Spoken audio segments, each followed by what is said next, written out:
afternoon once again. My name is Stella Nasuna. I am back, but this time with the news summary. We have what has been happening all over the week.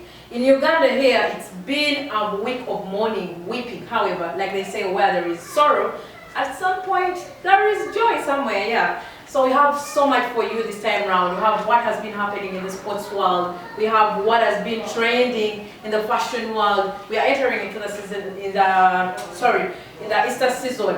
What do you expect? Where should you go and spend your Easter season with your loved ones, with your partners?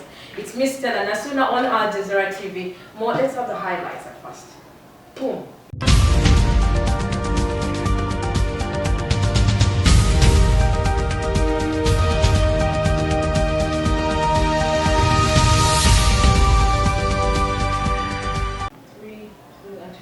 Let's start with what has been happening in the country. Local news, Right Honorable Jacob Oulanyah, the Speaker of Parliament, succumbed to cancer, according to rumors. However, I think you people have been following on Twitter, on Instagram, all social media platforms where the guy's relatives have been saying he was poisoned. It's still questionable because we do not know. However, on 20th of March, it will be remembered that it was around 1 p.m. where it was when the President of Uganda, His Excellency Yoweri Kaguta Museveni, came out and said, he tweeted and said, let me even check his post very well. Countrymen and women, it is with a lot of sadness that I announce the death of Right Honorable Jacob Oulanyah, the Speaker of Parliament. This was on Sunday, 1 p.m. This guy died. We do not know it. It was around on 27th of February. He was referred from Mulago Referral Hospital and flown out to the USA where he died. And still, I think he has made a record of serving the shortest term because he has served for only 9 months and 24 days.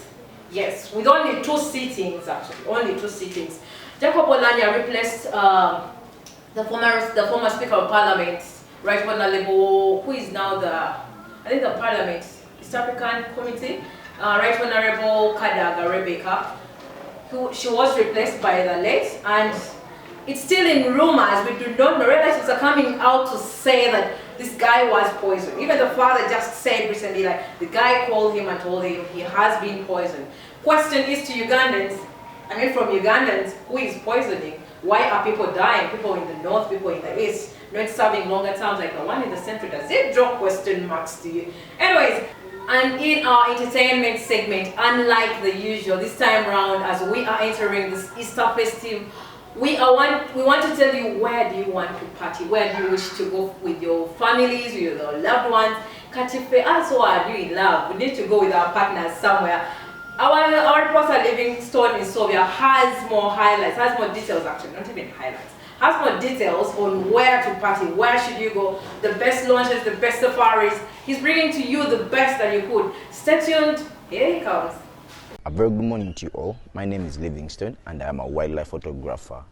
In today's new segment, we are going to be talking about some of the exceptional safari lodges one would go to here in Uganda.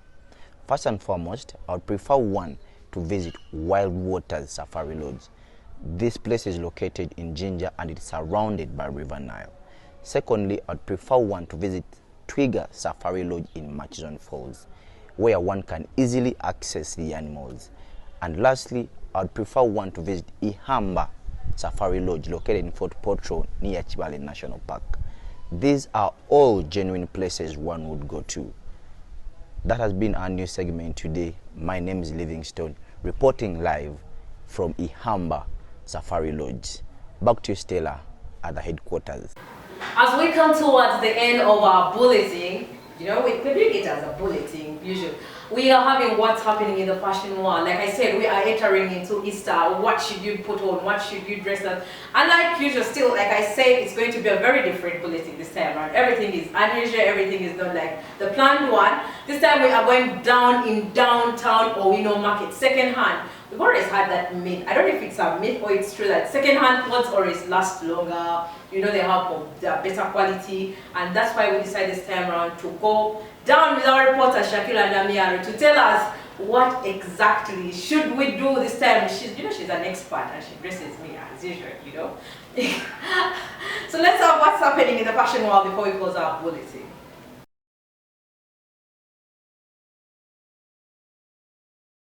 Hi, my name is Namio Shakira. I am the CEO, Shaki Nightwear. In today's fashion segment, we are going to talk about different nightwears. We have different nightwears. We have cotton nightwears, we have night t-shirts, we have the lingeries and the overalls, plus the kids' nightwears. Firstly, we are going to talk about the cotton nightwears. These are usually worn by the old women, the ones we call our mothers. And they are used in the hospitals for breastfeeding the kids. We have the t-shirt nightwears. These ones are usually worn by the youth, the young generations. These ones are the ones we call the night t-shirts. Then we have the overalls. These ones are usually worn by the kids and the people that are having healthy problems. Finally, we are having the lingerie. These ones are usually worn by people that want to look attractive to their partners. I mean, they put them on to look attractive to their partners. That's been our fashion segment. My name is Namia Shakira, reporting from Owino Market. Yes, like Shakira has said, many of you these days love to sleep naked. I don't know what's wrong with people. It's outdated, that's why people say it's outdated to put on nightwears. However, I think it's trendy. I love double lingeries. Oh, it's Easter season, we are here, it's after morning, we need to feast up, we need to get back to that mood. May the soul of our Right Honorable Speaker of Parliament, the late Jacob Oulanyah, rest in peace. So let's have what's happening in the sports world. It's our reporter, Shuti Sophie, as usual. She's coming with the sports. See you, thank you very much.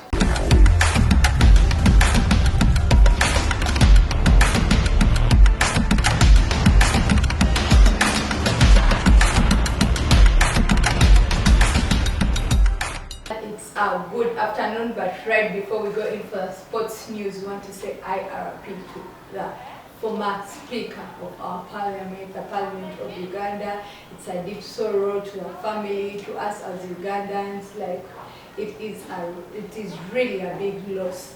And right now, I want to take you into the sports news.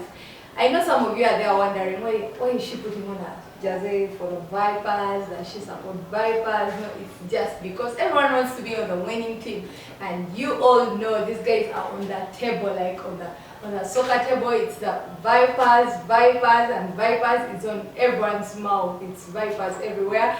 But not forgetting, KCC is also coming in the second, like on the table. It's Vipers as the first, then KCCA, then we have URA, and we're really eager to know who is taking it again. Is it going to be Vipers? Is it KCCA, or it's URA this time? I know you all have your teams that you're supporting. Please pray for them. But as for the table stands, it's Vipers, and they're having 49 points on table, and they are followed by the KCCA after their win on the UPDF. I think if KCCA had not scored UPDF, but Vipers was going to let it in for the Mbara City, but after knowing that KCC had scored, they had to also push the fight, and that's why they had to win the game over the Mbara City for the.